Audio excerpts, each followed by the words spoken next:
C'est un choc pour clôturer cette journée. Un grand classique du handball français, François Xavier, dans une H Arena si vide entre le HBC Nantes et le PSG. Des retrouvailles pour peut-être un tournant de la saison avec des Nantais bien inspirés en début de partie. Des Nantais bien inspirés qui ouvrent la marque, mais des gardiens bien inspirés en début de partie. Emile Nielsen d'un côté pour Nantes et de l'autre Vincent Girard qui lui ne faiblira pas du tout dans cette partie, on y reviendra. Le PSG met du temps à se mettre dans le rythme. On attendait d'une manière générale beaucoup plus de vitesse dans le jeu de la part des deux équipes qui se craignent, qui savent pertinemment qu'un Nantes-Paris c'est avant tout un combat. Alors si défensivement tout s'est parfaitement passé avec, on le disait, un Emile Nielsen dominateur, un Vincent Girard en état de grâce. C'est vrai qu'offensivement, alors pas forcément toujours sur le jeu rapide, mais sur jeu placé, les choses se sont compliquées, même s'il y a eu des coups d'éclat comme ce tir d'Olivier Niocas. Olivier Niocas qui revient très bien, beaucoup plus de dynamique, d'explosivité pour l'arrière-gauche international.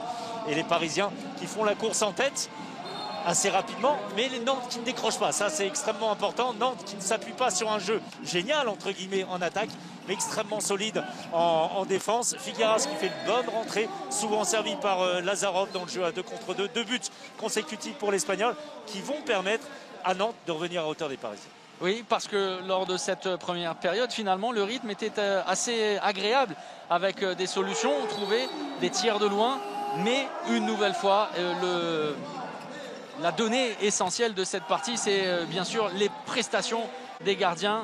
Toft Hansen discret avec très peu de temps de jeu dans cette partie. Et à la pause, un avantage d'un but simplement en faveur du PSG.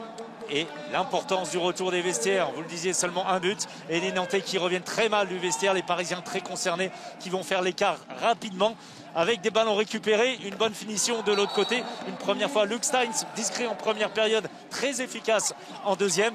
Et après ce but de Nedim Remili qui donne 4 buts d'avance aux Parisiens, Alberto Entrerio s'est obligé déjà de poser son temps mort. Oui, s'il faut trouver des pistes pour essayer de comprendre cette victoire du PSG, c'est évidemment aussi dans les premiers instants de la seconde période que ça s'est noué.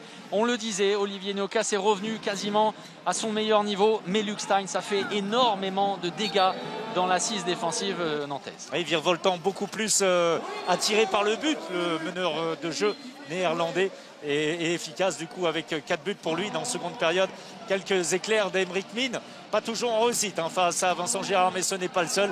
En face, vous le disiez, une défense qui s'étage de plus en plus, ce qui donne des espaces, et qui dit espace dit évidemment Steins. Oui, avec des ballons récupérés, ce qui a fait énormément de bien dans une séquence de temps fort des Nantais. Alors qu'on pensait les Parisiens se diriger facilement vers une victoire, Nantes a su se ressaisir, se redonner de l'allant et venir embêter les Parisiens. Regardez ce tir merveilleux d'Aymeric Mine, cette patate de forain. Mais c'est Paris qui va tenir bon et Nantes va commettre trop d'erreurs en fin de match. Oui, beaucoup de pertes de balles, beaucoup trop de pertes de balles pour pouvoir inquiéter Paris. Malheureusement, il y a eu des satisfactions, notamment Olivier Niocas, mais c'était trop tard. Vraiment, Nantes, pour inquiéter Paris, aurait dû revenir à hauteur des Parisiens, ce qui n'a jamais été le cas. Alors on ne va pas dire que c'était une victoire tranquille pour les Parisiens, loin s'en faut. Il a fallu aux Parisiens s'employer avec un excellent Vincent Girard et les dernières minutes avec un petit peu de suspense, mais finalement Paris a maîtrisé. Et l'incidence est immense au classement avec ce résultat positif pour des Parisiens qui n'auront pas toujours été très inspirés en attaque, ça c'est certain, mais qui réalisent une excellente opération face à un adversaire direct pour le titre. Paris invaincu et toujours plus que jamais leader.